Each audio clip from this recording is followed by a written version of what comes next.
Donald John Trump says that it's going to be a bloodbath if he's not elected. Now, of course, his people have tried to spin that comment. Okay, they tried to spin it, but we gonna get around that spin up in this motherfucker. Okay, and we gonna talk real, because I don't want y'all real ones to ignore this man's tough talk. Okay, so let's get into it. But before we do, make sure y'all hit that subscribe button. I am your homeboy First, and this is the realest, most entertaining show in the game. Put it on something. Again, hit that subscribe button, hit that like button, hit that share button, and put all your people on it. Okay.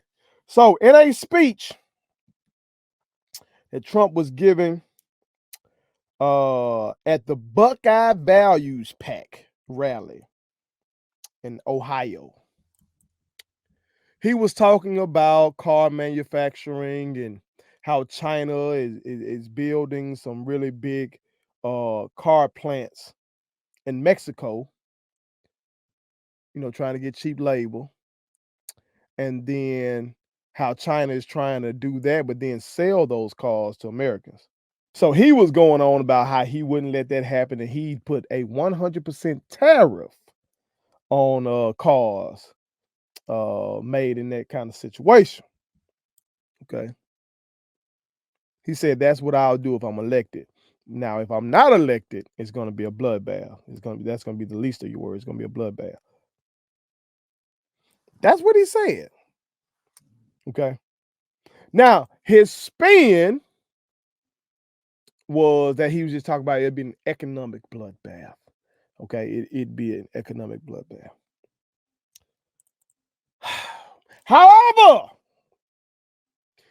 we've seen this kind of talk from Trump before.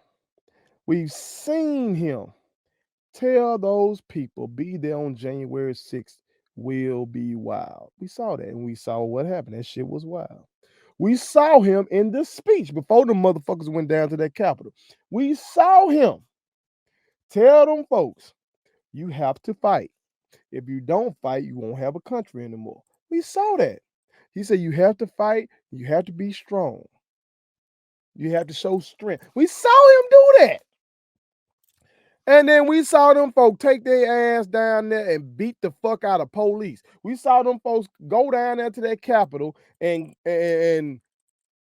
be chanting, hang Mike Pence, his vice president. We saw that.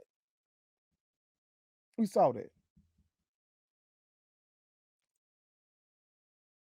Since we've seen some nut bash Nancy Pelosi's husband in the head with a hammer, if I'm not mistaken. That woman was the Speaker of the House of Representatives. When you are the Speaker of the House, you are the second most powerful person in this country, not the Vice President. The Vice President has no real constitutional power other than when there is a tie in the Senate.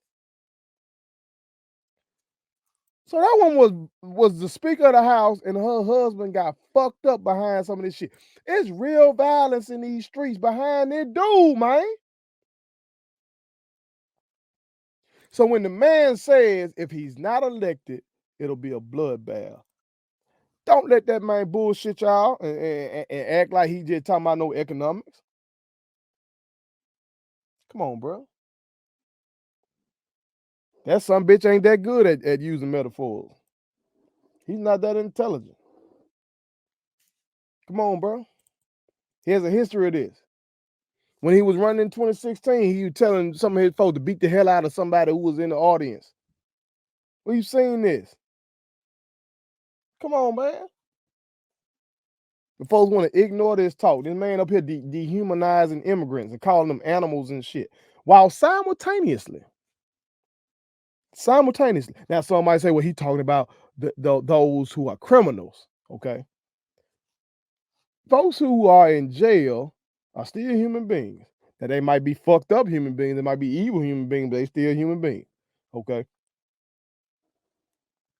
But this motherfucker calls them animals while simultaneously calling those people who went down there to that Capitol and whooped them police ass on January 6th. He calls them hostages and calls them patriots.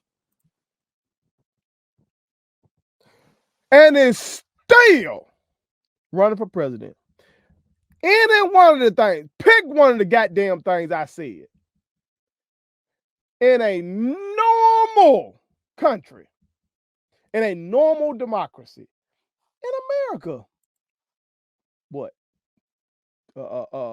15 years ago.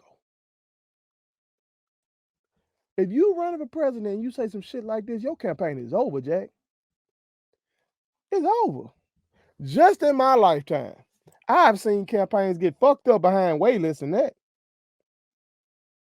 I saw somebody was on the Democratic side running for president, and he got real excited. And this was during the primary. He got real excited during the primary and was giving a speech. And he said, "Yeah!" His shit was over with.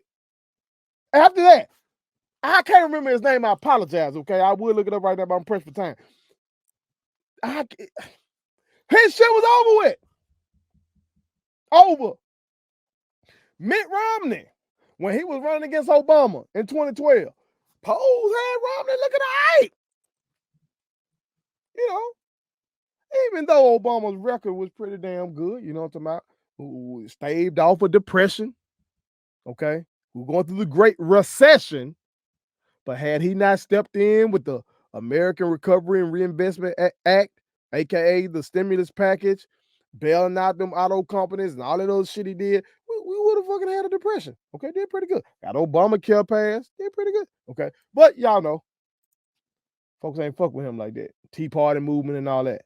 So Romney's polls were looking pretty decent until that old tape leaked with him saying what 47% of Americans just want handouts from the government, something to that effect. Oh, with. Oh, with. He still ran. I mean, he still was on the ballot and everything like that. But it was pretty much over with then. Because when you say 47% of Americans, and then you do the math and you say, oh shit, black folks just make up 13% of the country. He can't just be talking about black folks. Oh, he got to be talking about some other white people. They ain't like that. They ain't like that. All that kind of shit pales in comparison to what that boy Trump been doing. Ain't no comparing. This man says some of the most ignorant shit, some of the most disrespectful shit, the most racist shit, the most nativist shit, the most violent shit, sexist shit by any political leader in my life. And still, these motherfuckers love his ass.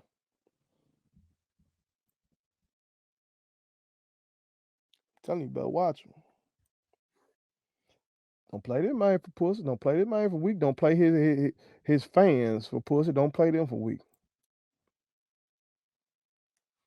Okay?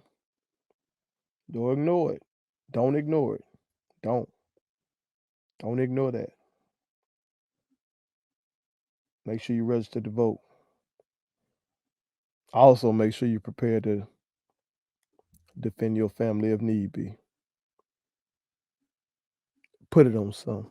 Please subscribe to my daddy's YouTube channel because the more subscribers he gets, the more attractive he looks to sponsors. The more attractive he looks to sponsors, the more money he can make. And the more money he can make, the more money he can spend on me.